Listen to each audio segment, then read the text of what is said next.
And I don't like thinking about that much, but that's not, I'm not a fan of such an idea. I don't even want to think about that. I feel like I'm gonna be put on a list somewhere, and it's probably a do not watch list.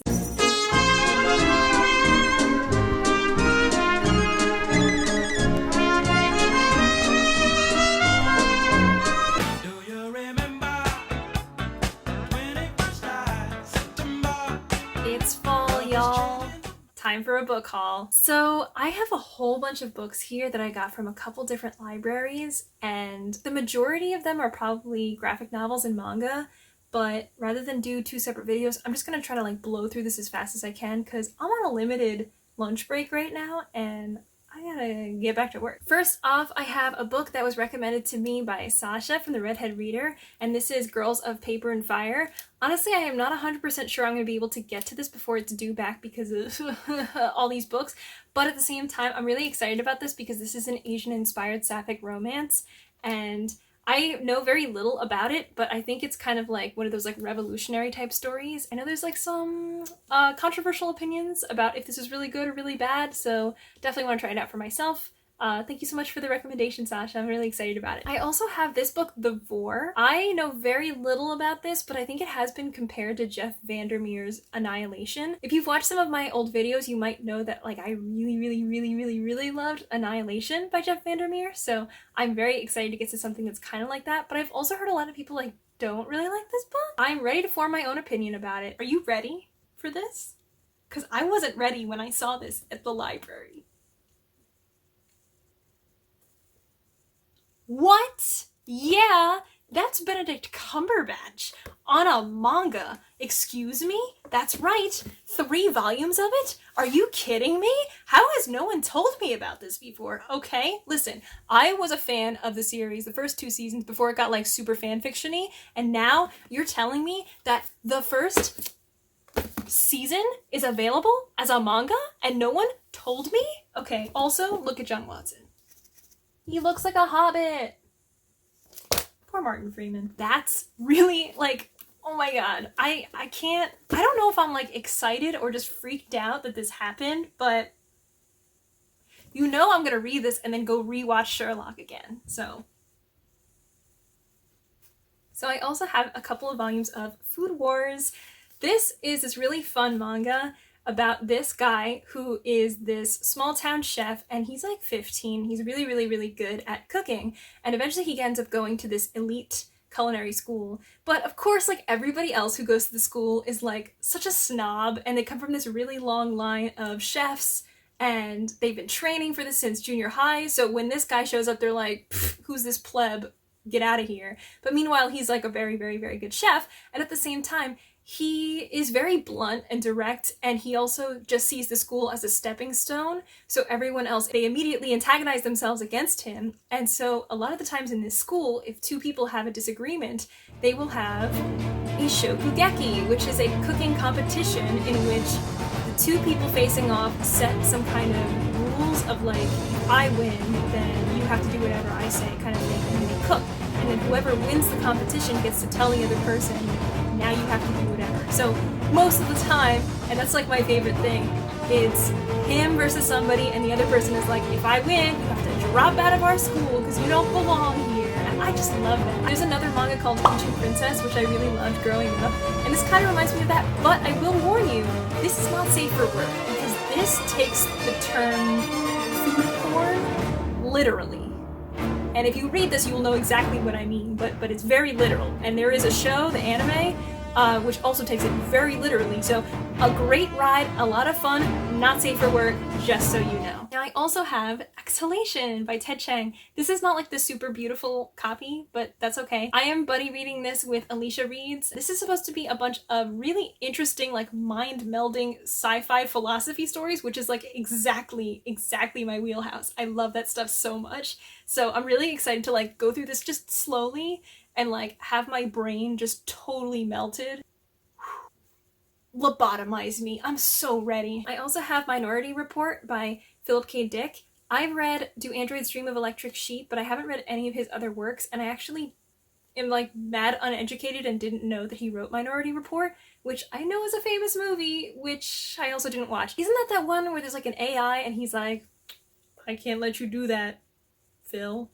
It's probably not Phil. It's like some other man's name. I don't know. But it's cool because it looks like it's like this style of, I don't know. I've very rarely seen books that are like written this way. It's such an interesting style, and like it just jumped out to me because on the shelf it was only like this tall. So I was like, huh, I'm always on the lookout for short books I can add to my TBR and just try something out. This is exciting. I'm excited about that. And then I also have the penultimate truth. I wanted to say penultimate peril, but penultimate truth. I think this is some kind of like futuristic thing where the truth needs to be uncovered because everything that this guy knows is a lie. And there's a lot of like politics and like, I think it's kind of like a spy chase sort of thriller. There's stuff with like bad presidents, so it's relatable. Let's move on. Here's a book. It's called Dancing at the Pity Party, and this is about a person who lost their mom. And I have read a very similar-ish kind of book. I don't really remember what it's called. If I can, I'll put it over here. But I think these are always really interesting. It's a graphic memoir, and I've always, like, I'm very scared of, like, losing my parents and losing anybody that's really close to me, so I guess reading, I'm trying to, like, prepare for the inevitability, and it freaks me out. But I think it's really strong to see somebody who has gone through it and then also made media about it so that you can read about it. I always say, like, I don't cry at books, but, like, I feel like this will totally make me cry because anything that's, like, this emotional and very realistic is probably gonna get you. And especially the fact that it's a graphic memoir, I think, like, there's so much more that can be added to the medium because I don't know what it is. It's just like having something visual to look at while you're talking about these really deep topics and how each of them can be like very simple and yet get this point across so strongly. I think that really has a huge impact on me. My friends Lou and Lois, I always read these books with them every month, and usually we pick manga or manhwa, but this time we picked Check Please. So I've never read Check Please before. I know it's like a huge favorite on BookTube. I think Rue didn't like it, which I'm like, so I'm ready for tea. It's like a cute thing. It's about these two guys who do hockey, and I think they fall in love, and it sounds really cute. Maybe they bake pies. I'm not really sure. This is Flying Witch. This is a cute little like slice of life, magical slice of life, I guess. So like this girl shows up in this old town where her old best friend is, and she is just a witch, and it's like accepted. It's very casual, and she just kind of lives her life with them. It's not like very dramatic. There's nobody after her. There's no big evil she has to defeat. I've read these 2 volumes so far. It's very cute. I like it. It's very short, so it's nice if, like, you know, you want to read something on the toilet. So this is a book I own. It's The Girl from the Other Side, and I know very little about it. I just bought it because it looked really cute and little, and that's apparently my weakness. I also picked up volumes 2 and 3, so that way I could like force myself to actually read the books that I own a little bit. This looks like a little bit darker. I'm not exactly sure what it's about. Kind of reminds me of Over the Garden Wall, if you've ever watched that. You know, do you get that vibe? This is a furry manga called Beastars. It's not actually a furry manga, I guess. I'm not exactly sure what a furry manga would be, but I've heard really great things about Beastars. This is the main character. He's a wolf. And not like a Wolverine wolf man that turns into a wolf, like he's just a wolf. And like here's another character. This is a deer, which is another character, and here's another character also. So these are just animals, and they live together, kind of like Zootopia. So they all live in this society together. There's carnivores and there's herbivores, and they live together in harmony. Nobody eats meat. They eat like vegetables all the time and stuff, like no one attacks each other or whatever. And at the beginning of this first volume, there's a murder, and an herbivore gets attacked and killed, and so they assume that a carnivore did it. So there is like some tension and distress between the communities. Strangely, I feel like that's not even the focus of this story because I've already started reading some of these and the murder is not the focus. I think it's more so about the imbalance between the 2 different societal groups. It's very interesting. I'm not used to reading about animals so intimately. Speaking of intimately, there are some sex scenes apparently between 2 different species, and I don't like thinking about that much, but that's not, I'm not a fan of such an idea. I don't even want to think about that. I feel like I'm gonna be put on a list somewhere, and it's probably a do not watch list. Anyway, let's keep going. This is Mob Psycho 100. Mob Psycho 100 is one of my favorite anime, period. It's so good. I love it so much. This is the main character, Mob. He is this middle schooler who has psychic powers, and he eventually ends up in the employ of this con artist who pretends that he has psychic powers, but he honestly just scams people. But he's a good guy in a good way. He is the mentor to this guy, and he has no idea the other guy doesn't have psychic powers. He just assumes that he's so sagely that he wouldn't even waste his power on such little things. But ultimately, it's a coming-of-age story for Mob, and normally I don't really love coming-of-age stories, but this one, I don't know, it's different. It's deep, it's emotional, and there's so much that happens in here that just tugged at my heart and made me feel so many things. I wish I had better words to describe this, but I really would rather not spoil anything, and I think it's really worth it to check out the anime. I'm hoping that the manga, you know, being the source material, is also just as awesome. So I'm very excited about that. I have these first 3 volumes. The art style is also like very different from most manga and anime because it seems very simple, but actually it is very elegant and beautiful, especially during like fight scenes or these very impactful kind of like moments when you get to see inside somebody's head. So it's a bit weird and I love it a lot. Please, please, please check it out. I mean, we'll see if this is as good, but please check out the show, it's so good. So my dad got Umbrella Academy to read himself and then saved it so that I could read it, but I actually haven't finished volume 1, so I will have to read volume 1 and then this one. I have mixed feelings about Umbrella Academy. In some ways I think it's really cool, and in other ways I'm like, you guys are not that smart and you're doing things that are just gross. Like, why are Luther and Allison a thing? I am interested to see what the source material is because I think it is different. I now have something called Harleen, and this is the story of Harley Quinn. Harley Quinn originally started out as the Joker's psychiatrist when he was at Arkham Asylum, and I won't really say much else because this goes into her whole origin story, her backstory. Quite frankly, because I've read this already, I thought we could have gotten a little bit more. It was very steamy, but I feel like we didn't get a lot of her actual origin into becoming who we now know as Harley Quinn. So I would have liked a little bit more of that. I think like the last couple pages I was like, wait, like all this stuff happened. Are we not going to talk about this? But I am invested. Now I really want to check out other Harley Quinn type stuff. So if you have other recommendations, please leave them down below. And the art is like beautiful. Like, even just like the back of it, if you were to take this cover off, you could see there's her underneath and it like, yeah.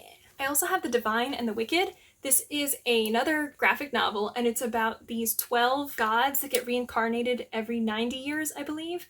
And usually they get reincarnated into the bodies of teenagers, and teenagers don't really know that they're gods until a certain point, and all of a sudden they just sort of realize that they are. But then once you realize you are a god, you only have 2 years to live. This young woman becomes acquainted with the woman who was reincarnated as Lucifer, but Lucifer gets convicted for a crime that she didn't commit. So of course no one would believe that because Lucifer's the devil. So of course no one's going to believe that Lucifer didn't do it. So this woman sets off on this kind of investigation to go figure out who was really at fault and what was going on. I liked what happened in this book. I felt like the end was a bit predictable, and I'm not exactly sure where they're gonna go from here. I am interested to see if it continues though. Okay, Sophia, if you're watching this, I am finally reading Monstrous. I know you read my favorite book and you hated it, so now I'm going to read your favorite book and probably love it because I've heard amazing things about this book. Honestly, like, I've heard so many good things about this book that I've low-key been like putting it off because I'm a little bit afraid that I will love it a lot and then be in a book slump. I think this is kind of like a steampunky, perhaps futuristic, dark fantasy in which this girl is on the run and there are all these people who are after her, and it's a very beautiful kind of art style. I will read this as soon as I am done with my stuff that I have to read. Next up I have New Waves. So these 2 people worked at this company and one of them gets fired, and so out of spite she decides to kind of like hack into the computer and just steal some stuff on her way out. And it's kind of like a heist. So like on this low-key heist, while these 2 people are escaping, these 2 friends, she dies in a car accident. And the other guy is like, oh shit, but maybe it wasn't an accident and maybe they were after her and they knew. So he's kind of freaking out. So he ends up going back into her computer and discovering all this stuff about her that he didn't know before. And I think it kind of leads to this bigger conspiracy that, you know, expands and expands. So far I've read a little bit of this book, just a few pages, but I really like the writing style so far, so I'm excited about that. And I love heisty stuff, so I think it's gonna be great. This is How You Lose the Time War. I've heard great things about this and also not great things about this. And I've talked about this before in my very ambitious July TBR, and surprise, surprise, I didn't get to it. So I took it out again so that I could actually attempt to tackle it more seriously. There are two women who are part of these different time spy agencies, so I think they're on opposing sides and they keep sending each other letters, but it eventually turns into a sapphic romance. And I know very little else about it, but I really like time travel loops, and this I think is written kind of like in prose, so I think it'll be pretty interesting.